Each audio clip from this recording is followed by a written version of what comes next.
Hello, everyone, and welcome to another story time brought to you by ABC Read. ABC Read is our nonprofit organization, 501c3, tax deductible, by the way. And our mission is to develop and nurture a culture of literacy in Black and underserved communities. My name is Ms. Seisha, and I am the founder and executive director of ABC Read. Also, make sure that you subscribe to this channel and subscribe to my Reading is Freedom channel as well. All things literacy, Black folks, all right, making sure that we are getting our community into the place where it should be when it comes to reading, which is in a very high place, all right? So with all that being said, I'm ready to go ahead and continue on with this book here. For those of you who have been waiting eagerly to find out what's going to happen next, y'all, I'm sorry to keep y'all waiting, but I'm going to read. As a matter of fact, I'm going to upload 2 chapters, okay? So I'm going to do this chapter 6, and then I'm going to do another chapter 7, all right? JD and the Great Barber Battle.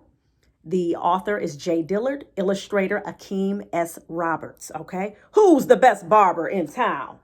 I hope that you all have been keeping up with this book, and I wanted to show you all a picture real quick, y'all. I was just so excited. Whoa! Look at these brothers right here. Bam! J. Dillard, the author. Whop! Akeem S. Roberts, the illustrator. Yes, sir. Yes, ma'ams. I love to see it. Love to see my brothers in spaces, in the writing space, okay? Writing those books, illustrating those books. And that's what I want. That's one of the things in which I want y'all to walk away from when you all are watching these read alouds and understanding one of the things we're trying to do, which is promote in the Black community more of our young people writing, more of our young people illustrating books. There's literally about 3 to 5% of the children's books that have been that are written by Black people. Okay, and that's a problem. All right, so that's one of the things we're trying to get rid of. All right, so that's what we're promoting, that literacy, real tough. Okay, so now again, I'm gonna go ahead and read. This is chapter 6. If you are not up to speed, please go back and listen to the first 5 chapters. Don't try to come in and think that you are going to know what's going on by just listening to chapter 6. You got to go back to chapter 1, then 2, 3, 4, 5, and then bam. Let's do it. Me versus the Clippers. Mom prepared our post-church meal early in the morning before we left so we could eat together before we all scattered. My grandmother usually taught a private ceramics class after church on Sundays, for example. JD, can you watch Justin for a little bit? My grandmother told me before she left. Granddad will be in the living room doing some paperwork. Why can't Vanessa do it? I asked. She's going with your mother to the beauty supply store. Since you used up your mother's perm, Grandma said. They'll be back in a bit. Ugh. They knew I had tons of homework I needed to finish before school on Monday. How was I going to do it if I had to waste time watching Justin? I told Justin to come with me to my bedroom. As I looked over at him playing with his race cars on the floor, I thought back to what Jordan had told me during our last game of Madden. Maybe I should just take my mom's clippers and shave my head bald. But I had never cut hair before. I looked down at Justin. He had plenty of hair. Justin, I said, do you like your long hair? Justin pulled at the tip of one of his braids and paused. He scrunched his nose. No, he yelled. I took that as a sign. Well, let's go into the bathroom for a little bit, I said. I want to teach you a new game.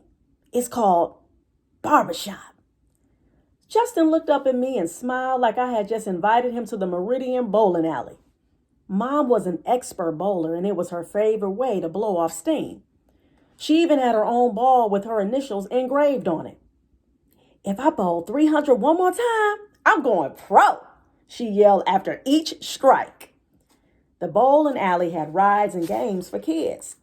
Justin loved going.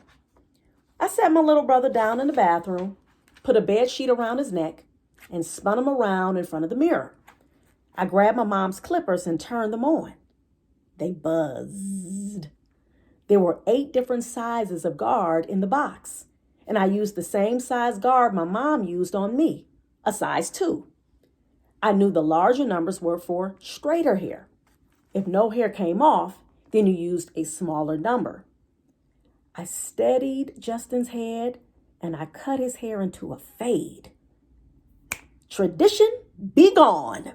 Cornrows no more. It didn't look half bad. Plus, Justin was only 3, so what did he care? Hey, he said when he checked out his hair in the mirror. Looks like Spider-Man's, he yelled out as he walked around the bathroom, pretending like he was shooting webs out of his hands. I couldn't believe I did it. And Justin looked so happy with how it all turned out. Making Justin happy with something I did filled me with a warm feeling.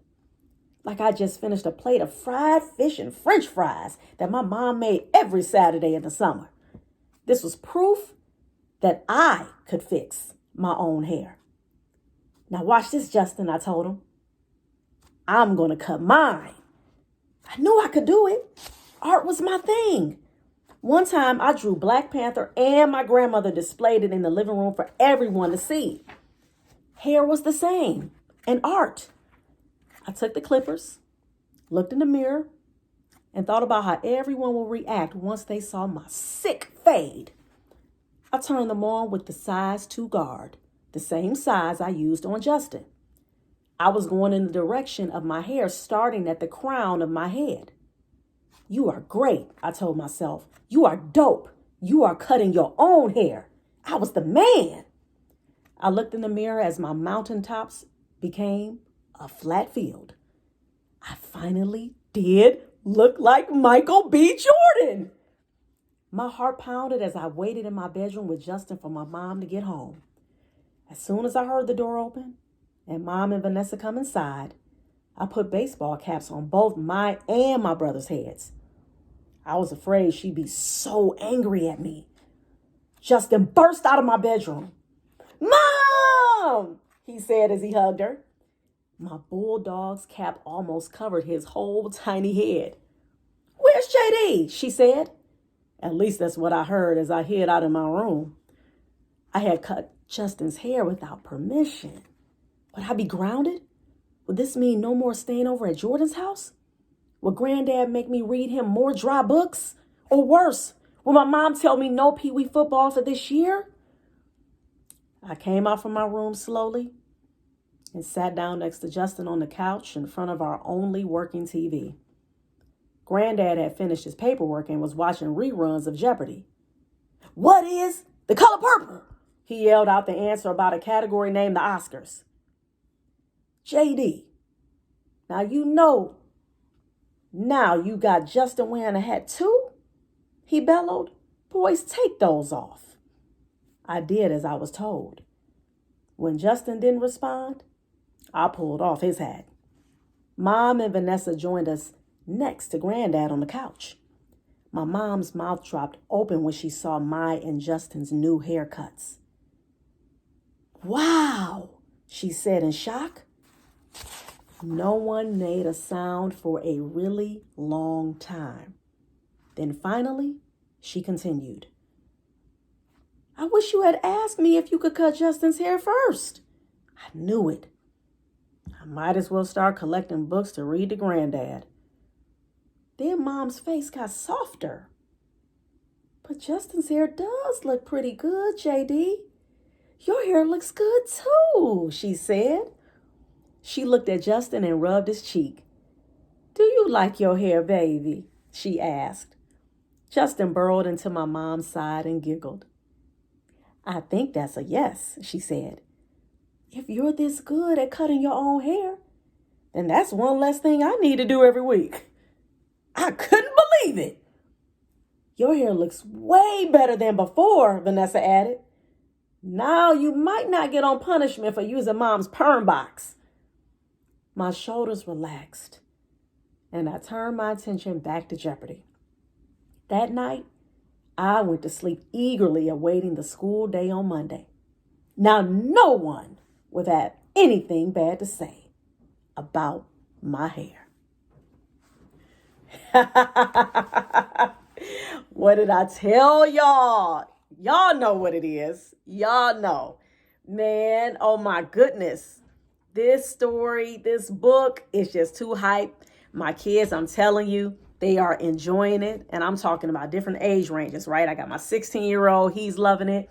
I got my 12-year-old, she's loving it. My 10-year-old is loving it. They are literally like, okay, let's go to the next chapter. So I've been like teasing them, right? I've been reading like one chapter a night. Now, I've only time I think I read 2 chapters was when they were like, one is like really short, like the one I'm about to read after I upload this one as well. So, but y'all see, JD, look what happened. Life threw him lemons with that janky haircut that his mom gave him. And he turned it into what, y'all? Lemonade. That's right. So he didn't just mope around and be sad for too long. He said, man, I'm about to fix this. And now look at him. Do y'all think that he is about to become the new barber in Meridian, Mississippi? What's your predictions? That's what I'm thinking too. All right, well, join me for the next chapter in the book, JD and the Great Barber Battle. Let's go, y'all. Make sure you all like, subscribe, and share. And please keep reading for at least 30 minutes a day. I'm Miss Sation. Peace.